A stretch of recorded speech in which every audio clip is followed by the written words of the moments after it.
श्रीगुरुभ्यो नमः। समस्तजनकल्याणे निरतं करुणामयं नमामि चिन्मयं देवं सद्गुरुं ब्रह्मविद्वरम्। नीलाम्बुजश्यामलकोमलाङ्गं सीतासमारोपितवामभागं पाणौ महासायकचारुचापं नमामि रामं रघुवंशनाथम्। अतुलितबलधामं हेमशैलावदेहं धनुजवनकृशानुं ज्ञानिनामग्रगण्यं सकलगुणनिधानं वानराणामधीशं रघुपतिप्रियभक्तं वातजातं नमामि।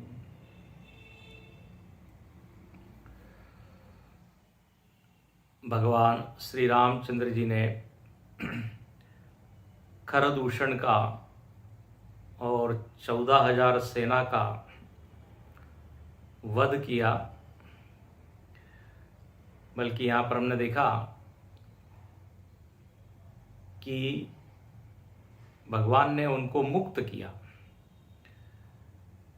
क्योंकि अंत काल में उनके मुख से राम राम राम ये शब्द निकले।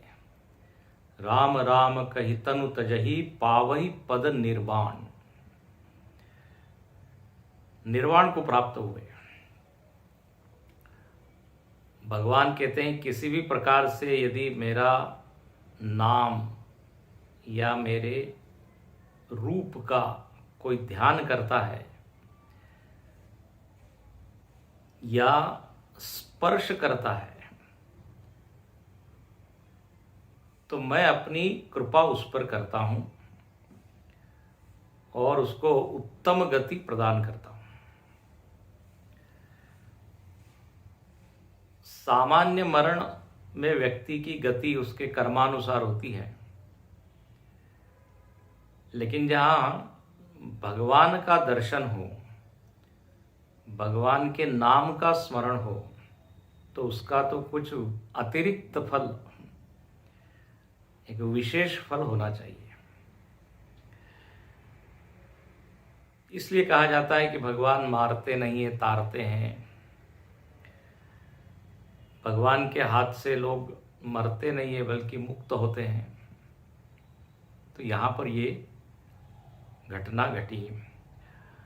अब कहते हैं शूर्पणखा, उसने ये सब दृश्य देखा है, उसको बहुत ही गुस्सा है और वो कहती है कि अब इसकी सूचना जो है भाई साहब को देना चाहिए, रावण को देना चाहिए। इसलिए यह वर्णन है कि धुआं देखी कर दूषण खेरा केरा जाई सुपन का रावण प्रेरा। रावण को प्रेरित करने के लिए, उत्तेजित करने के लिए, गुस्सा दिलाने के लिए लंका में वो जाती है। कहीं कहीं पर किन्हीं रामायणों में ऐसा वर्णन आता है कि रावण का एक गुप्तचर है जिसका नाम है अकंपन। वो अकंपन वहां पर मौजूद था जब भगवान ने खरदूषण के साथ युद्ध किया, उनकी सेनाओं को मारा। तो अकंपन ने वो सब देखा और वो रावण को जाके सूचना देता है। वो गुप्तचर है। तो शूर्पणखा के आने के पहले रावण को एक खबर मिल गई कि खरदूषण, त्रिशिरा इत्यादि का वध हुआ है। इसलिए कहीं कहीं पर ऐसा आता है कि जब शूर्पणखा गई और थोड़ा गुस्से में बोल रही है, तब रावण के ऊपर कोई परिणाम नहीं हुआ जाता, क्योंकि पहले से ही सूचना मिली हुई थी। जब व्यक्ति कुछ चीज पहली बार सुनता है ना, तो उसको शौक लगता है। वही बात फिर कोई दूसरा आके कहता है तो वो शौक जरा कम होता है। तो ऑलरेडी उसको ज्ञात हो चुका था। तो तो वास्तव में वो विचार कर रहा था कि ये राम इतने पराक्रमी है, कितने वीर है कि बताइए, खरदूषण और 14,000 सेना अकेले ने मार दी। तो अब इससे वैर करना ऐसे व्यक्ति से तो ठीक नहीं। चिंतन कर रहा है। अब कहते हैं यदि मैं इससे वैर करूंगा तो इसमें मेरा ही नुकसान है, वो सोचता है। अब जब शूर्पणखा वहां गई और कहा,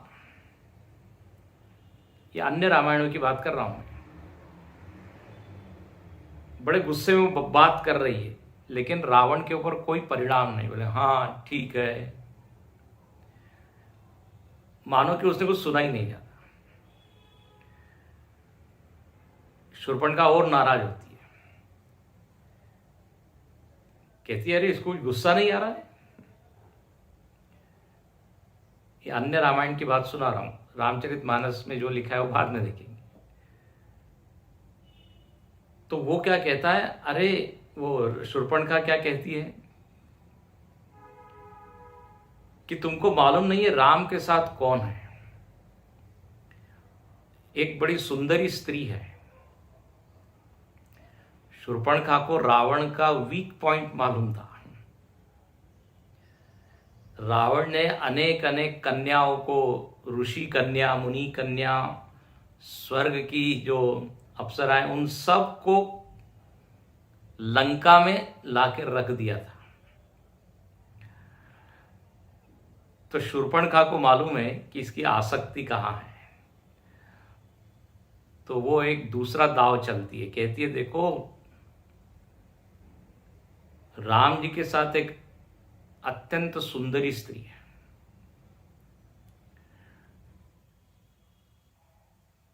ये जब बात कही तब भी रावण को ज्यादा ध्यान नहीं देता। शूर्पणखा कहती है उसका हरण करो, रावण पर कुछ प्रभाव नहीं।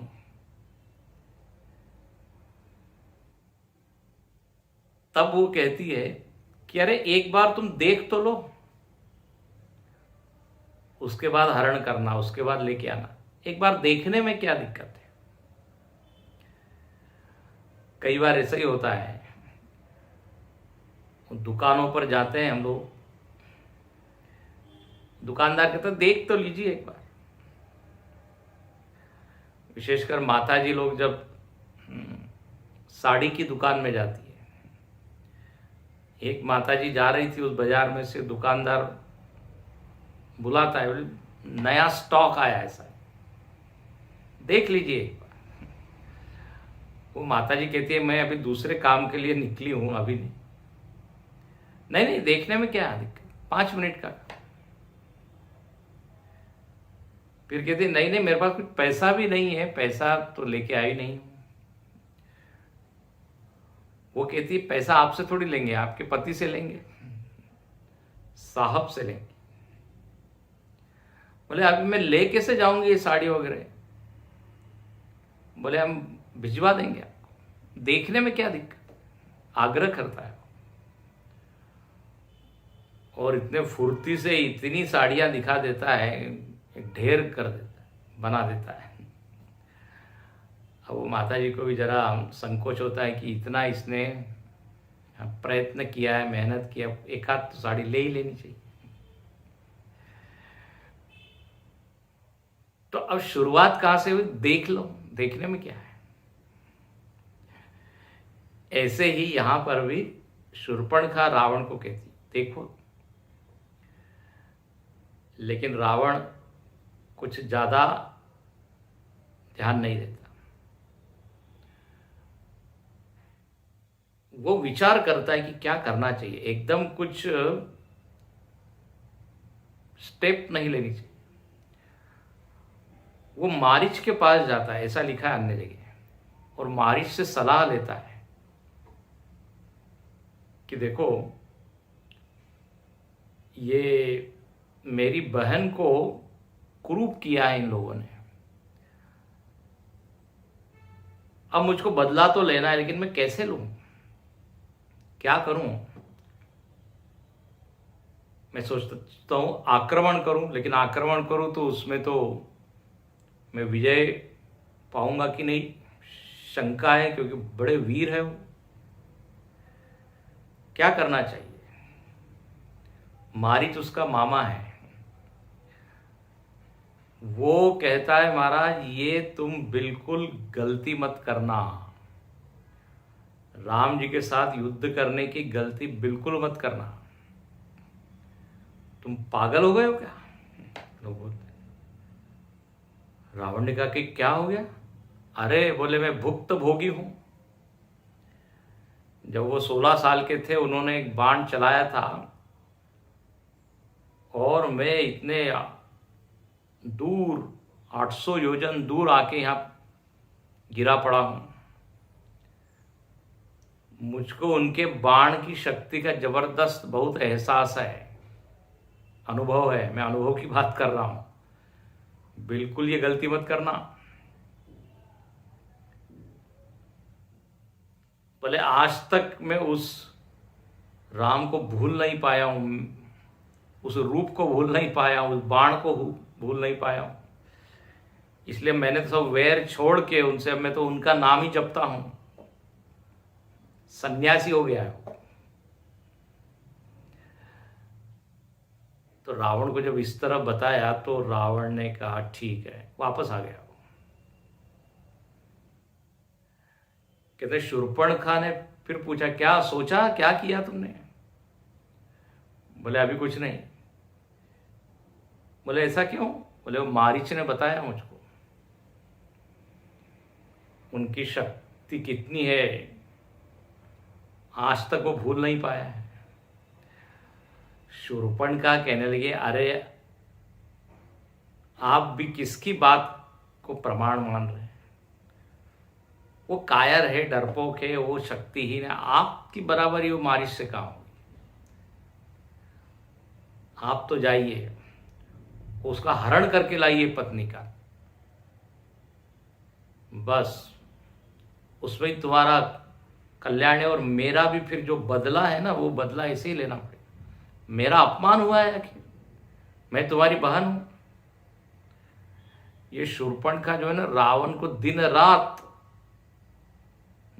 परेशान कर रही है, या कहिए कि उनका ब्रेन वॉश कर रही है। नहीं नहीं तुमको तो कुछ करना ही है, ऐसे तेरे बैठे रहना है। अब धीरे धीरे रावण के मन में आया कि अब कुछ तो करना पड़ेगा। तो वो मारीच के पास फिर जाता है और एक दूसरी योजना लेके, बोले डायरेक्ट तो हम युद्ध नहीं कर सकते और डायरेक्ट बदला नहीं ले सकते, तो अब ऐसा कुछ करें जिससे वो पत्नी का हरण हो और मेरी बहन का जो अपमान हुआ है उसका मैं बदला ले सकूं। देखो ऐसा है, समाज में नारी को सम्मान का प्रतीक माना गया है, मान सम्मान प्रतिष्ठा। यदि किसी घर में किसी स्त्री का कोई अपमान कर दे तो घर के लोगों को बहुत ही तीखा क्या कहते हैं क्रोध आता है। कोई पति है, उसके पत्नी का यदि कोई अपमान कर दे तो देखिए शायद उसका अपमान होगा तो उतना गुस्सा नहीं आएगा उसको। तो रावण के भीतर भी अब ये भाव जागा है, तो वो योजना बनाता है। तो ये अन्य रामायण की बात है। यहां पर क्या हुआ है, तो यहां पे ये शूर्पणखा आती है लंका में और वहां नृत्य और हास परिहास का माहौल है दरबार में रावण के। और वहां बीच में जाके ये शूर्पणखा गुस्से में आके बोलती, अरे भाई को सलाह देना है तो आप अकेले में एकांत में शांति से दे सकते थे ना। लेकिन नहीं, वो वहां सीधे गई और जो डांटने लगी रावण को, वो कहती है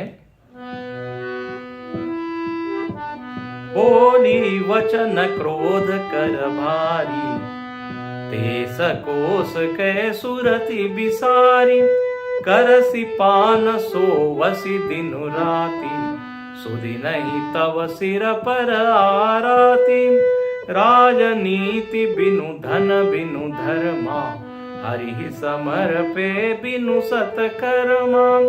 विद्या बिनु विवेक उपजाए, श्रम फल पढ़े किए अरु पाए। संग ते जति कुमंत्र ते राजा, मान ते ज्ञान पान ते लाजा। प्रीति प्रणय बिनु मद ते गुनी, नासई बेगी नीति अस सूनी। कहने लगी क्रोध करके भरे सभा में, बोले अरे रावण, सब तू भूल गया है। तुझको देश की कोई चिंता नहीं है, क्या चल रहा है राज्य में। खजाने की कोई सुधि नहीं, कौन खजाना लूट रहा है, होश में ही नहीं है तू। क्यों? बोले करसी पान, बस पीकर पड़ा रहता है। शराब दारू, नशे में ही रहता है। और जब व्यक्ति पी लेता है तो उसकी बुद्धि कुंठित हो जाती है, बुद्धि काम नहीं करती। बोले तो दिन रात बस ये व्यसन में लगे हो, तुझको खबर नहीं है कुछ कि तुम्हारा शत्रु जो है सिर पर आकर बैठा है, सिर पर आके खड़ा है। जागो जागो। और यहां पर शूर्पणखा जो है ना, नीति की बात करती है। ये मजेदार बात है। ये राक्षस लोग भी नीति वगैरह जानते थे। धर्म क्या है, नीति क्या है, वैराग्य क्या है, सब कुछ मालूम है, भक्ति क्या है, लेकिन तदनुसार आचरण नहीं है। दूसरे को उपदेश कर सकते हैं लेकिन स्वयं आचरण नहीं करेंगे। शूर्पणखा की यही स्थिति है। या जबरदस्त ज्ञान देती है वो रावण को, उपदेश। अच्छा, उपदेश बिल्कुल सही है, जो उसने बातें कही है वो सही है, लेकिन चूंकि वो शूर्पणखा के मुख से निकली है तो सुनने वाले को लगता है खुद तो इसका पालन नहीं कर रही है ना। वक्ता कैसा है उसके ऊपर भी बड़ा प्रभाव होता है सुनने वाले पर। नेता लोग इतना भाषण देते हैं, बड़ी धर्म, सत्य, नीति, कानून, इसकी बातें करते हैं, लेकिन खुद पालन नहीं करते, इसलिए सुनने वाले एक कान से सुनते हैं, दूसरे से छोड़ देते हैं। पर उपदेश कुशल बहु तेरे, जेन आचरई ते नर न घनेरे। दूसरे को उपदेश करना तो बड़ा आसान है, ऐसे बहुत लोग मिल जाएंगे। तो अब यहां पर भी उपदेश करती है। हालांकि जैसे मैंने कहा, जो उसने कहा है वो बिल्कुल ठीक है। अब क्या कहती है वो रावण को? अरे राजनीति बिनु, नीति के बिना, नीति के बिना क्या राज्य ठीक से चल पाता है? ठीक से शासन हो पाता है? नीति होनी चाहिए। इसलिए राज्य करने की जो नीति है ना, उसको कहते हैं राजनीति। पॉलिटिकल साइंस है। नीति का अर्थ है ये जो हमको आगे आगे ले जाए, उसको कहते हैं नीति। तो राजा का कर्तव्य ऐसी योजनाएं बनाए जिससे देश का कल्याण हो, समाज का कल्याण हो, प्रजा की उन्नति हो। ऐसी आर्थिक नीति हो, ऐसी शिक्षा नीति हो, ऐसी विदेश नीति हो, इससे समग्र देश का विकास हो। अब राज्य कर रहे हैं लेकिन नीति है ही नहीं। नीति केवल एक ही है कि किस तरह से ज्यादा वोट हमको मिले, बस वही नीति। उसी तरह से वो लोग योजनाएं बनाते हैं। तो यहां पे कहती है शूर्पणखा, अरे सही नीति के बिना राज्य का नाश होता है। दूसरा, धन बिनु धर्मा, बिल्कुल सही कहा उसने। धर्म को यदि आपको करना है तो बोले धन की जरूरत होती है। देखो, साधना यदि करना है तो उसके लिए धन की जरूरत नहीं है। ध्यान करना है, श्रवण करना है, जप करना है, इसके लिए धन की जरूरत नहीं है। लेकिन धर्म करना है, कोई पुण्य कार्य करना है, कोई समाज कार्य करना है, तो उसके लिए धन चाहिए। चाणक्य ने भी लिखा है, सुखस्य मूलम धर्म। सुख का मूल धर्म है। सुख कहां से निकलता है? धर्म से। और धर्मस्य मूलम अर्थ। बिना पैसे के वो धर्मशाला कैसे बनाएगा? बिना पैसे के वो हॉस्पिटल कैसे बनाएगा? तो ये जो समाज सेवा है, जिसको धर्म कहते हैं, पुण्य कार्य कहते हैं, उसके लिए तो धन की आवश्यकता होती है। तो बोले धन के बिना धर्म हो नहीं सकता, नीति के बिना राज्य नहीं होता। और ऐसी देखिए तीसरी क्या बात कहती है, हरि ही समर्पे बिनु सत्कर्मा। ओहो, सत्कर्म कर रहे हो लेकिन यदि वो भगवान को समर्पित नहीं करते तो बोले वो कर्म भी व्यर्थ है। अब देखिए कितनी है, बिल्कुल गीता की बात कह दी।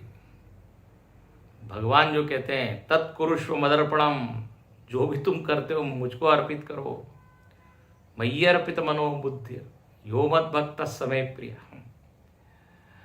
तो यहां लिखते हैं, जो शूर्पणखा बोलती है कि सत्कर्म फलदायी तभी होता है, अधिक फल, अच्छा फल वो तभी उस कर्ता को देता है जब वो कर्म भगवत प्रीत्यर्थ हो, भगवान की खुशी के लिए हो, भगवान को याद करके किया हो। देखो, अब खुद क्या कर रही है पता नहीं, लेकिन हाँ सुना तो दे रही हो।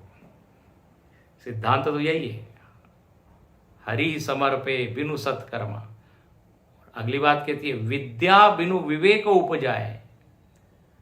विद्या है लेकिन यदि कुछ विवेक उत्पन्न नहीं होता, विजडम कहते हैं उसको अंग्रेजी में। एक होता है नॉलेज, ज्ञान, जानकारी, इंफॉर्मेशन, और एक होता है उस इंफॉर्मेशन को आत्मसात कर लेना, उस ज्ञान को पचा लेना, और जब जरूरत पड़े तो उसका ठीक से उपयोग करना। तो ये विवेक। अब ज्ञान तो पड़ा है लेकिन जब जरूरत है तो वो याद ही नहीं आ रहा है। मंद ज्ञान कोई फायदे वाला नहीं है। इसलिए तेजस्विनावधि तमस्तु प्रार्थना करते हैं। श्रुतम में गोपाय, उपनिषद भी कहती है कि जो सुना हुआ है ना उसकी भगवान आप रक्षा कीजिए, नहीं तो सुना अनसुना हो जाता है। एक कान से सुन के दूसरे कान से निकल जाता है, तो विवेक तो हुआ ही नहीं फिर। तो विद्या जो है विवेक पर्यवसायी होनी चाहिए, विवेक उत्पन्न हो, ज्ञान तेजस्वी हो, सही समय पर उसका उपयोग हो, नहीं तो किताब पढ़ने से कोई फायदा नहीं। तो विद्या बिनु विवेक। और श्रम फल पढ़े किए रूपाए, वो फिर केवल श्रम ही हाथ में लगता है। अब यहां पर मानो कि रावण को शूर्पणखा बता रही है कि तुम्हारे पास विद्या भी है, तुम बड़े मेहनती भी हो, ठीक है ना, धन भी है, लेकिन सब बेकार है। जिस तरह से इन सबका उपयोग करना चाहिए वो तुम नहीं कर रहे हो। और वो कहती है, प्रीति प्रणय बिनु मद ते गुनी। नम्रता और प्रणय के बिना प्रीति बेकार है। प्रेम हो और नम्रता ना हो तो वो प्रेम ज्यादा देर टिकेगा नहीं। और मद ते गुनी नासही बेग नीति अससु। हाँ, उसके ऊपर एक और पंक्ति है, संग ते जति, बहुत सारे हैं, संग ते जति, एक पंक्ति छूट गई। बोले यति का नाश किससे होता है? संग से। अब यति मतलब जो बहुत प्रयत्न कर रहा है उसको यति कहते हैं, यत्न करने वाले को यति कहते हैं। हालांकि यति मतलब सन्यासी भी होता है, साधु भी होता है, लेकिन यहां पर क्या कहा कि जो खूब प्रयत्न कर रहा है लेकिन संग उसका बिगड़ गया, दुस्संग हो गया। अरे क्या करोगे, इतना मेहनत करे, कुछ मिलेगा नहीं, बहुत लोगों ने मेहनत की। अब ऐसा यदि कोई बोलने लगे तो क्या होगा? वो यति का नाश हो जाएगा, वो भी छोड़ देगा। इसलिए कहते दुस्संग सर्वथैव त्याज्य। तो संग ते जति कुमंत्र ते राजा। कोई राजा है और उसको सलाह देने वाला जो मंत्री है उसको कुछ ज्ञान ही नहीं है, तो गलत सलाह देगा, वो बुरी सलाह देगा। राजा कुछ निर्णय लेता है, मंत्री कहता है अरे नहीं, ये निर्णय आप गलत है, ये ऐसा कीजिए आप। हो गया तब तो। धृतराष्ट्र को जो है दुर्योधन गलत सलत निर्णय देके, सलाह देके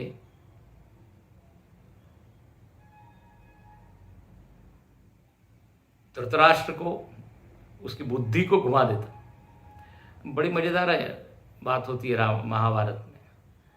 जब दुर्योधन शकुनी आते हैं तो धृतराष्ट्र उनकी सुनता है, कहता है हाँ हाँ ठीक है। जब विदुर जी आते हैं जो कि सही सलाह देते हैं, सुनता तो है वो लेकिन क्रियान्वयन नहीं करता, एग्जीक्यूट नहीं करता वो। ये शकुनी और दुर्योधन इनकी बात मानता है, इसलिए उसका नाश हुआ। तो कुमंत्र थे राजा, गलत सलाह देने वाले का यदि साथ वो ले राजा तो बस हो गया। और कहते हैं मान ते ज्ञान, मान से ज्ञान नष्ट होता है। देखिए कितनी नीति की सारी बातें बताई है। अपने आप में सब सही है, लेकिन जो बताने वाली है वो गड़बड़ है। अब वो कहने लगी कि देखो मान से ज्ञान जाता है। मान मतलब अभिमान, अहंकार, गर्व। रामायण में आता है ज्ञान मान जहाँ एक नहीं। जहाँ ज्ञान होता है वहाँ मान नहीं होता। जब मान है तो ज्ञान नहीं हो सकता। सारे अहंकार को छोड़ना पड़ता है, सभी प्रकार के अहंकार। अहंकार भी अनेक प्रकार के हैं। धन का अभिमान, जन का अभिमान। तो बोले मानते ज्ञान और पानते लाजा। जब व्यक्ति पीता है शराब इत्यादि तो उससे लज्जा सब चली जाती है। मदिरा पान से लज्जा। और मदिरा पान से ऐसा नशा आता है कि वो भूल जाता है वो क्या बोल रहा है, किसके साथ बोल रहा है, कैसे बोल रहा है। ये नशे भी अनेक प्रकार के बताए हैं। अनेक प्रकार के मतलब एक श्लोक है, क्षण मात्रम ग्रहावेश याम मात्रम सुरामद लक्ष्मी मदस्तु मूर्खाणाम आदेह मनुवर्तते। कहते कोई ग्रह का आवेश होता है तो थोड़ी देर के लिए वो भूल जाता है वो कौन है, क्या है ना, प्रेत इत्यादि का कोई आवेश आता है तो लोग क्षण मात्र के लिए। या कोई क्रोध वगैरह आता है तो क्षण मात्र के लिए हम भूल जाते हैं। लेकिन कहते हैं याम मात्रम सुरामद, जब कोई शराब इत्यादि पी लेता है तो 3 घंटे तक वो कम से कम वो मद रहता है, ऐसा श्लोक लिखा है। नशा, और वो 3 घंटे भूल जाता है, वो लज्जा इत्यादि सब छूट जाती है, निर्लज्ज हो जाता है। अच्छा, फिर एक मद बताया लक्ष्मी मद, धन का नशा। आहा, बोले धन का नशा तो जब तक देह रहता है तब तक रहता है। मेरे से बड़ा कौन धनी है, जानते नहीं हो, मैं सबसे अमीर हूं, धन के बल पे सबको खरीद सकता हूं, उसका एक नशा है। तो लक्ष्मी मद, सुरामद, अलग अलग तरह के मद। तो कहते हैं जब ये व्यसन इत्यादि का मद होता है तो बिल्कुल वो भूल ही जाता है। तो पानते लाजा, लज्जा, मर्यादा सब भूल जाता है। और प्रीति प्रणय बिनु मदते गुनी, नम्रता के बिना प्रेम नष्ट हो जाता है। और मदते गुनी, अहंकार से गुणवान नष्ट हो जाता है। इतनी सारी बातें बताई देखिए। बोले तुम्हारा भी जल्दी ही नाश होगा, क्योंकि जो मैंने कहा है बिल्कुल तुम वैसा ही जी रहे हो। जिधर ध्यान देना चाहिए उधर ध्यान नहीं दे रहे हो, दिन रात व्यसन में पड़े हो, करसि पान सो वैसे। तुमको कोई लज्जा नहीं है, मर्यादा नहीं है, होश नहीं है, तुम्हारी बुद्धि ठिकाने पर नहीं है। और तुमको लगता हो कि ये शत्रु जो है राम जी, वो छोटे से मनुष्य है, क्या बिगड़ेगा। तो बोले सुन लो, रिपुरुज पावक पाप प्रभु, अहि गनियन छोट करी। बोले इन लोगों को छोटा नहीं समझना चाहिए। ये भी बिल्कुल सही बात कही है उसने। शत्रु को छोटा ना समझे। रुज मतलब बीमारी को, रोग को छोटा ना समझे। कब वो सेकंड स्टेज, थर्ड स्टेज में चला जाएगा पता नहीं। इसलिए जहां कुछ लक्षण दिए तुरंत चेक करना चाहिए, परीक्षण करना चाहिए। बाद में फिर हाथ में कुछ नहीं आता, कहते चिड़िया चुग गई खेत, अब पछतावे क्या कर। तो रोग है। फिर अग्नि है, अग्नि को भी छोटा ना समझे। एक चिंगारी से भी जंगल जल जाता है। अग्नि कहीं जल रही है पास में, बोले पास में जल रही है ना, पड़ोसी, क्या हमको क्या है। अरे वही अग्नि आ जाएगी, बिना इनविटेशन के आ जाती है। इसलिए भले छोटी भी अग्नि हो तुरंत बुझाना चाहिए। ऐसे ही पाप वृत्ति भी कब बढ़ जाए। छोटे छोटे पाप हम करते हैं और फिर वही बड़ा रूप ले लेते हैं। फिर कहते हैं सर्प को छोटा न समझे। विष की एक बूंद भी काफी है मारने के लिए। इसलिए इन सबसे सावधान होना चाहिए। शूर्पणखा ने ऐसी ज्ञान की बातें सुना दी। अस कई विविध विलाप करी, लागी रोदन करन। रोती है, विलाप करती है, गुस्सा भी है। देखो सब तरह की भावना है, दुख भी हो रहा है, गुस्सा भी आ रहा है, इधर ज्ञान भी सुना रही है। अद्भुत वक्ता है। और वो व्याकुल होकर वहां पे गिर पड़ी उस सभा में। अब जब देखा कि बहुत ही ज्यादा व्याकुल हो रही है, सुनत सभा सुध उठे अकुलाई।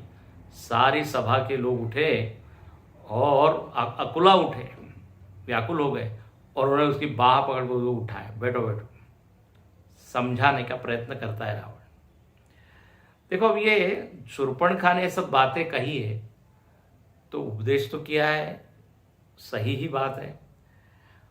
लेकिन कई लोग कहते हैं कि ये शूर्पणखा को उसका जो अपमान हुआ है ना, उसका बहुत ज्यादा दुख है। तो किसी भी तरह से वो बदला लेना चाहती है।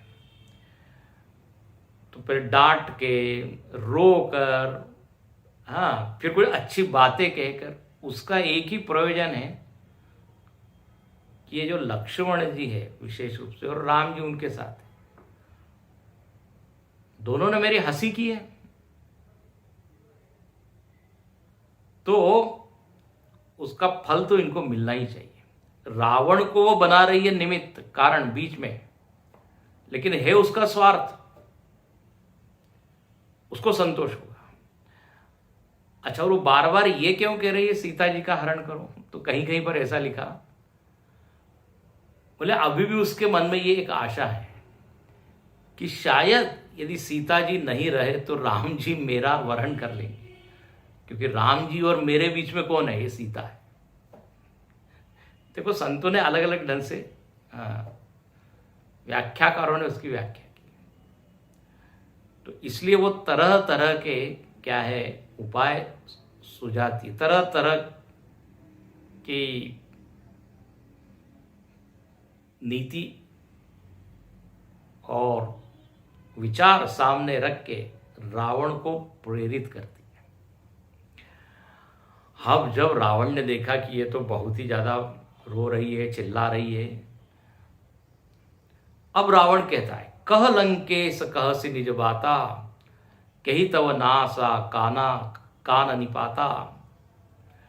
बोले तुम्हारे ये नाक कान किसने काटे? हालांकि उसको मालूम है, अकंपन ने पहले ही बता दिया है, लेकिन अभी पहले तो ये शूर्पणखा सब रोती है, बिलखती है, ज्ञान की बात सुनाती है। अभी तक उसने अपने मुख से ये बात नहीं की है।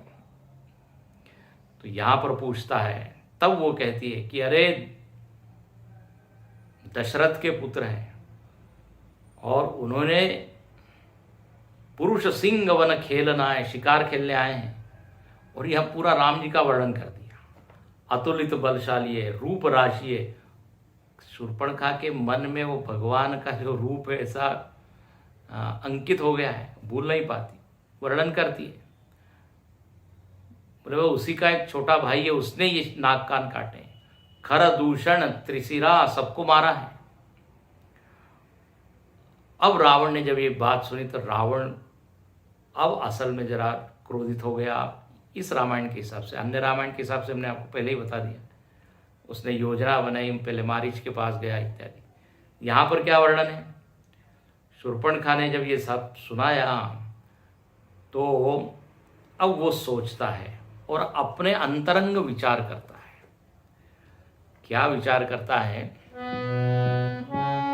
सुर नर असुर नाग खग माही, मोरे अनुचर कह को नाही, खर दूषण मोहि सम बलवंता, तिनहि को मारई बिनु भगवंता, सुर रंजन भंजन मही भारा, जो भगवंत लीन अवतारा, तो मैं जाई बैरू हटि करऊं, प्रभु सर प्राण तजे भवतरऊं, होई भजनन तामस देहा, मन क्रम वचन मंत्र दृढ़ एहा, जो नर रूप भूप सुत को, हरिहउ नारी जीती रन दो। विचार करने लगा, बोले इस खरदूषण को जिसने मारा है, हाँ, और मैं कैसा हूं? बोले मैंने सबको जीता है, और ये खरदूषण भी बिल्कुल मेरे जैसे ही है, मेरे समान बलवंता, मोहि सम बलवंता। बोले यदि इन दोनों को भी मार दिया है तो अब जरा सोचने की बात है कि ये सामान्य तो नहीं है, लगता है ये भगवान ही है जो अवतरित होके आए हैं मनुष्य रूप में। क्या करना चाहिए? अपने अंतरंग देखो, विचार करता है। बोले अब देखो, दो ऑप्शन है। एक तो है कि मैं भक्ति करूं, भगवान की शरण में जाऊं और मुक्त हो जाऊं, और दूसरा ऑप्शन क्या है? तो बोले मैं उससे शत्रुता मोल लूं, शत्रु बनूं, उनके साथ युद्ध करूं, उनके हाथ से मारा जाऊं और मुक्त हूं। अब बोले पहला जो विकल्प है कि मैं भक्ति करूं और फिर भगवत तत्व को प्राप्त करूं, बोले ये तो इस जन्म में होने से रहा। देखो रावण खुद जानता है वो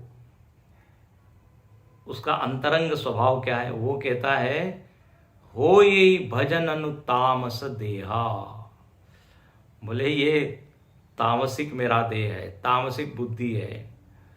हाँ, मन क्रम वचन से मेरा दृढ़ निश्चय है, मतलब मुझको लगता है, मैं अपने आप को ठीक से जानता हूं कि मैं तो ये भक्ति भजन जप तप ये सब नहीं कर सकता। प्रेम का जो मार्ग है वो हो नहीं सकता। खुद कहता है तमोगुणी हूं मैं। इसलिए अब क्या करना चाहिए, फिर दूसरा विकल्प पर सोचना चाहिए। इसको कहते हैं, देखो भक्ति दो प्रकार की, एक प्रेमा भक्ति और वैरी भक्ति। वैर भाव से की हुई भक्ति, भगवान को मान लेना शत्रु। अच्छा, शत्रु का भी चिंतन होता है। देखो, जिसके प्रति राग होता है, प्रेम होता है, उसका भी चिंतन होता है, और जिसके प्रति द्वेष होता है, गुस्सा होता है, उसका भी चिंतन होता है। तो चिंतन तो होने वाला है, चाहे आप प्रेम करो या बैर करो। और भगवान को यही अच्छा लगता है, बोले चिंतन होना चाहिए। प्रेम से करो या वैर भाव से, मैं प्रसन्न होता हूं। लेकिन एक बात जरूर है कि वैर भाव से जो चिंतन होता है तो उसमें कोई सुंदरता नहीं होती, उसमें कोई शोभा नहीं होती। प्रेम भाव से जब भगवान का चिंतन होता है, वो दूसरे के लिए आदर्श होता है, स्वयं को आनंद देने वाला होता है। अब कंस भी चिंतन करता है कृष्ण का,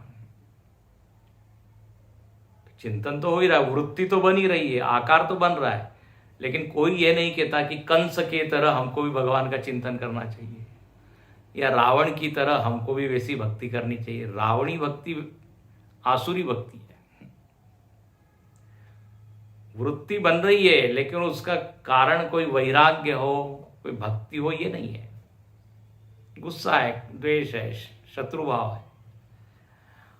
अब रावण कहता है मेरा तो कुछ ऐसा ही हाल है कि मैं इसी तरह से चिंतन कर सकता हूं। इसलिए यदि ये भगवान के अवतार हैं तो मैं क्या करता हूं, जो नर रूप भूप सुत को हरि हहु नारी जीति रन दो।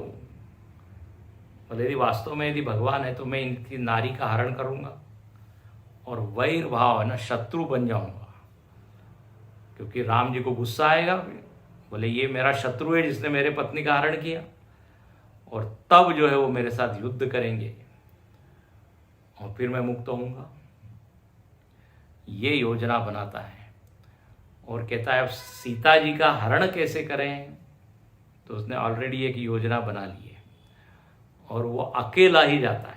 चला अकेल जान चढ़ित हवा, बस मारीच सिंधु तट जावा।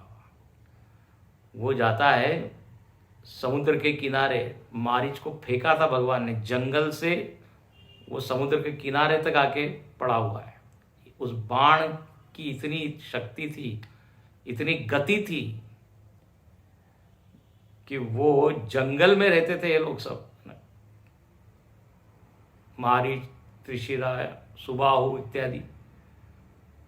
भगवान ने सुबाहु, ताड़का उनको तो मार दिया था, लेकिन ये मारीच को बिना फर का मारा था बाण, और वो जीवित था, क्योंकि भगवान को मालूम था ये इसका भी काम है आगे के लीलाओं में।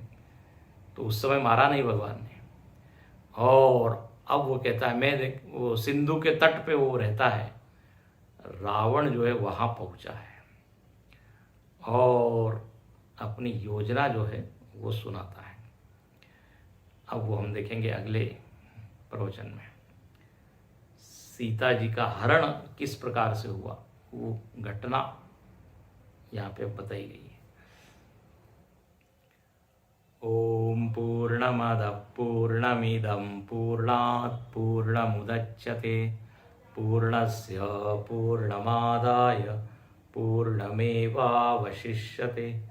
ओम शांति शांति शांति। हरि ओम। श्री गुरुभ्यो नमः। हरि ओम।